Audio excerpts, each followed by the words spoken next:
اللہ الرحمن الرحیم سا ٹی وی کے دوستو السلام علیکم۔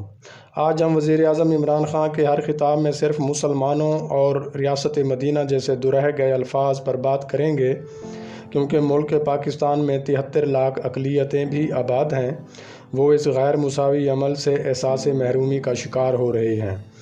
ویڈیوز میں آگے بڑھنے سے پہلے آپ دوستوں سے گزارش ہے کہ اگر ابھی تک ہمارے چینل کو سبسکرائب نہیں کیا تو براہ کرم چینل کو ضرور سبسکرائب اور گھنٹی کے نشان پر کلک کر کے آل پر پریس کر لیں تاکہ دلچسپ اور معلوماتی ویڈیوز بغیر کسی تعطل کے آپ تک پہنچتی رہیں۔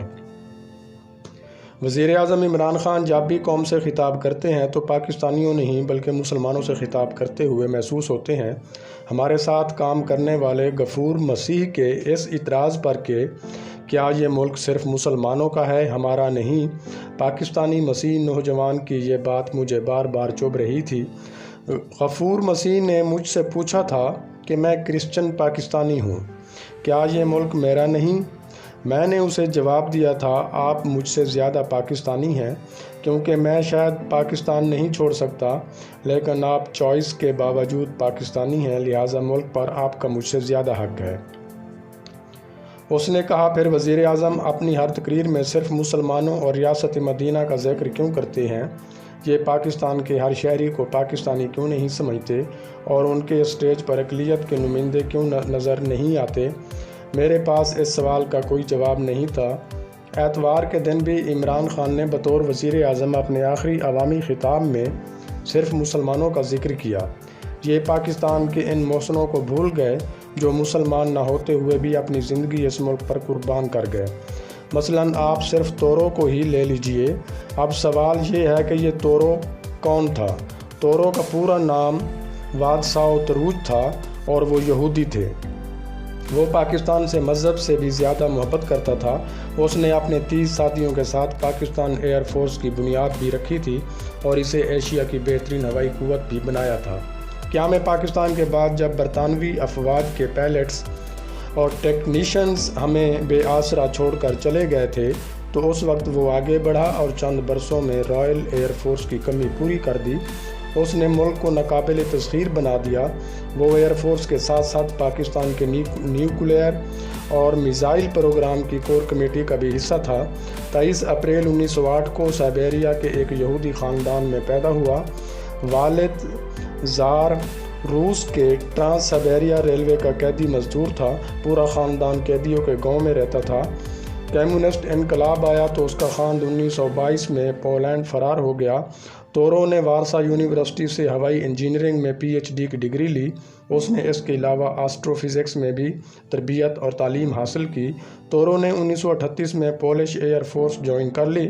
اگلے برس دوسری جنگ عظیم چھڑ گئی اور جرمنی نے پولینڈ پر قبضہ کر لیا۔ تورو کو ہائی کمانڈ کی طرف سے حکم دیا گیا وہ اپنے ہوائی جہاز کو ناکارہ بنا دے اور رومانیہ چلا جائے۔ وہ پولینڈ سے بھاگ کر رومانیہ کے ایک گمنام گاؤں میں پناہ گزین ہو گیا۔ اس دوران اس کی ساتھی طالبہ زوفیا اسے تلاش کرتی ہوئی اس دور افتادہ علاقے میں پہنچ گئی۔ دونوں نے وہیں شادی کر لی۔ جرمنوں کی یہودیوں کے خلاف نفرت انتہا کو چھو رہی تھی۔ وہ دونوں ہنگری اور فرانس سے ہوتے ہوئے برطانیہ جا پہنچے۔ برطانیہ کو پائلٹس کی ضرورت تھی۔ اس نے برطانوی رائل ایئر فورس جوائن کر لی۔ رائل ایئر فورس میں اس کی کارکردگی عمدہ تھی، مگر جنگ کے بعد اسے 8000 پولش ایئر مینز کے ساتھ فارغ کر دیا گیا۔ وہ دل برداشتہ ہو گیا لیکن اس کے باوجود اس نے کمیونسٹ دنیا میں لوٹنا مناسب نہ سمجھا۔ وہ برطانیہ میں اپنی 2 بیٹیوں کے ساتھ بے آسرا ہو چکا تھا۔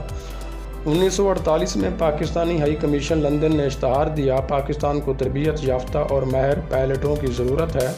تورو نے اسے موقع غنیمت سمجھتے ہوئے 30 دوسرے اپنے ساتھیوں کے ساتھ پاکستان آ گیا۔ 3 سال کا کانٹریکٹ تھا، تنخواہ اور مراعات بھی تھیں۔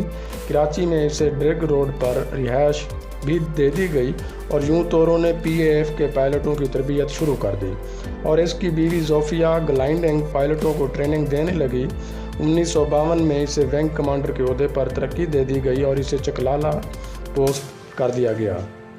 اسی دوران ان کے ہاں ایک بیٹا اور ایک اور بیٹی پیدا ہوئی۔ بچوں کی تعلیم اور معاشی معاملات کی وجہ سے زوفیہ نے پاکستان ایئر فورس چھوڑ دی اور کراچی امریکن اسکول اور کراچی یونیورسٹی میں پڑھانا شروع کر دیا۔ 3 برس مکمل ہونے پر زیادہ تر پولش پائلٹ واپس چلے گئے، جبکہ باقی نے اورینٹ ایئر لائن جوائن کر لی۔ یہ ایئر لائن بعد ازاں PIA بن گئی۔ 1957 میں تورو کو واپس کراچی پوسٹ کر دیا گیا۔ 1959 میوا گروپ کیپٹن اور 1960 میں ایئر کموڈور بن گیا۔ 1961 میں اسے اور اس کے خاندان کو پاکستانی شہریت دے دی گئی۔ 1965 میں ہندوستان کے خلاف جنگ میں امریکہ نے پاکستان کو اسپیئر پارٹس کے سپلائی روک دی تو اس نے مقامی اسپیئر پارٹس سے کام چلانا شروع کر دیا۔ اس کی مسلسل محنت، بے لوث جذبے اور عمدہ کارکردگی کو دیکھتے ہوئے اسے تمغہ امتیاز، ستارہ امتیاز اور ستارہ قائد اعظم سے نوازا گیا۔ دنیا میں جب روسی خلائی پروگرام اسپوتنک شروع ہوا تو یہودی نژاد تورو اور قادیانی ڈاکٹر عبدالسلام نے صدر ایوب خان کو قائل کیا کہ پاکستان کو ناقابل تسخیر بنانے کے لیے خلائی پروگرام ضروری ہے۔ صدر ایوب نے اوکے کر دیا۔ یوں تورو نے 1962 میں پاکستان کا پہلا راکٹ راہبر 1 لانچ کر دیا۔ اسے سون میانی لانچنگ پیڈ سے لانچ بعد ازاں تورو اور ڈاکٹر عبدالسلام امریکہ گئے اور امریکہ سے پاکستان کے لیے راکٹ ٹیکنالوجی لی۔ یہ کام ناممکن تھا، لیکن ان دونوں کی وجہ سے ٹیکنالوجی بھی ملی اور امریکہ نے بے شمار پاکستانی سائنسدانوں کو ٹرین بھی کیا۔ تورو نے 1967 میں ایئر فورس چھوڑ دی اور وہ پاکستانی خلائی ادارے اسپارکو کا ایگزیکٹو ڈائریکٹر بن گیا۔ اس نے اسپارکو کو بھی آسمان کی رفتوں تک پہنچا دیا۔ وہ 1970 میں اسپارکو سے بھی ریٹائر ہو گیا۔ بڑھاپے کے ایام میں تکلیف سے گزرے۔ وہ بچپن میں پولینڈ میں موٹر سائیکل حادثے کا شکار ہوا تھا۔ بڑھاپے میں اس حادثے کے اثرات نظر آنے لگے اور اس کی حرکات محدود ہو گئیں۔ 1980 میں وہ اپنے ڈرائیور سمیت کراچی میں ایک ٹریفک حادثے میں ہلاک ہو گیا۔ اسے مکمل سرکاری اعزاز کے ساتھ کراچی کے مسیحی قبرستان میں دفن کر دیا گیا۔ زوفیہ تورو اس کے بعد بھی زندہ رہی۔ اس کے نواسے اور پوتے پوتیاں اس کے سامنے پیدا ہوئے۔ وہ بھی پاکستانی یہودی تھے۔ زوفیہ بھی بالآخر فروری 2012 میں وفات پا گئی اور اسے اس کے محبوب شوہر کے پہلو میں کراچی میں دفن کر دیا گیا۔ دونوں کو انتقال کے بعد کلاسیفائیڈ دستاویزات کھلیں تو یہ حقیقت سامنے آئی۔ تورو کو جاسوس بنانے اور خریدنے کی متعدد کوششیں ہوئیں، مگر اس نے انکار کر دیا تھا۔ اس سے جب اس بارے میں پوچھا گیا تو اس نے الٹا سوال کیا تھا، ایک محب وطن پاکستانی ہونے کے ناطے کیا مجھے زیب دیتا تھا؟ میں ایسے بدبودار لوگوں کو توجہ بھی دیتا جو مجھے خریدنا چاہتے تھے۔ آپ نے تورو کی کہانی پڑھی، آپ اس شخص کا کمال دیکھیے، یہ کہاں سے آیا اور اس نے کس طرح پاکستان کو اپنا ملک بنایا اور پھر اسی پاکستان کی مٹی میں دفن بھی ہوا۔ آپ چند لمحوں کے لیے اس کا مذہب اور عقیدہ سائڈ پر رکھ کر جواب دے دیجئے، کیا خاندان اور زبان چھوڑ دینا اور اپنی پوری زندگی ان لوگوں کے لیے وقف کر دینا جو دوسروں کو مذہب کی بنیاد پر اچھا یا برا سمجھتے ہوں، کیا یہ آسان ہوتا ہے؟ اور کیا کسی نئے ملک کی ہواؤں اور فضاؤں کو ناقابل تسخیر بنا دینا اور لاکھوں کروڑوں روپے کی آفر ٹھکرا کر چند ہزار روپے کی تنخواہ پر گزارا کرنا اور پھر خاموشی سے مر جانا، کیا یہ بھی آسان ہے؟ ڈاکٹر عبدالسلام بھی ایک نابغہ روزگار شخصیت تھے۔ دنیا آج بھی انہیں بڑا دماغ سمجھتی اور مانتی ہے۔ پاکستان کے لیے ان کے کنٹریبیوشنز بھی کم نہیں ہیں، لیکن ان کا عقیدہ، ان کا مذہب بھی ہمارے سامنے دیوار کی طرح کھڑا ہو گیا اور ہم آج بھی ان کا احسان ماننے کے لیے تیار نہیں ہیں۔ کیا ہم احسان فراموش قوم نہیں ہیں اور کیا ہم دنیا میں اپنی اس عادت کی سزا نہیں بھگت رہے؟ لہٰذا وزیر اعظم صاحب، خدا کے لیے عوام کو مذہب اور عقیدے کے بنا پر تقسیم مت کریں۔ یہ ملک پہلے ہی عقیدوں کی آگ میں جل رہا ہے۔ اس ملک کی اقلیتیں ہم سے زیادہ پاکستانی ہیں۔ یہ آپشنز کے باوجود اپنی مرضی سے اس ملک کے شہری، آپ بار بار مذہب کا نام لے کر ان کو کیا پیغام دینا چاہتے ہیں؟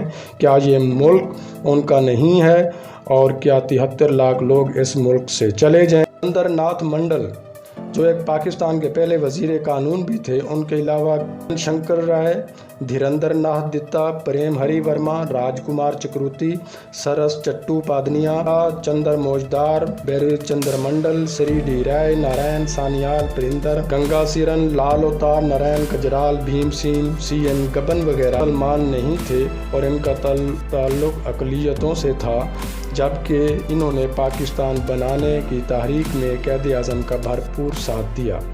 جبکہ پنجاب اسمبلی کے اسپیکر دیوان بہادر ایس پی سنگھا کا تعلق مسیحی برادری سے تھا، جنہوں نے پنجاب اسمبلی میں پاکستان کی قرارداد کے حق میں ووٹ دے کر قیام پاکستان کو ممکن بنانے میں اہم کردار ادا کیا۔ اس کے علاوہ تقسیم کے وقت مسیحی قیادت نے باؤنڈری کمیشن سے مطالبہ کیا تھا کہ مسیحیوں کو مسلمانوں کے ساتھ شمار کیا جائے۔ یہ کوئی اچانک پیدا شدہ رویہ نہیں تھا۔ اقلیتوں کا پاکستان کی تعمیر و ترقی میں بہت اہم کردار رہا ہے۔ بہت سے ایسے رہنما ہیں جنہوں نے تحریک پاکستان میں زور شور سے کام کیا۔ پاکستان بننے سے پہلے مسیحیوں نے قیام پاکستان کی حمایت اس لیے کی تھی کہ انہیں ہندوستان سے بہتر مذہبی آزادی ملے گی، کیونکہ یہ ان کا وطن ہے، اور یہ بھی دیگر مسلم شہریوں کی طرح مساوی حقوق کی بات کرتے تھے۔ مسیحیوں کا تعلق قائد اعظم کے ساتھ ہمیشہ سے ہی بہتر تھا، کیونکہ وہ ایک سیکولر سوچ رکھتے تھے اور پاکستان کو ایک سیکولر اور تمام مذاہب کو آزاد دیکھنا چاہتے تھے۔ آزاد رہیں آپ لوگ اس ملک پاکستان میں اپنی عبادت گاہوں، مسجدوں یا مندروں میں جانے کے لیے۔ آپ کا مذہب کیا ہے، ذات کیا ہے، قوم کیا ہے، اس کا حکومت کے معاملات سے کوئی تعلق نہیں۔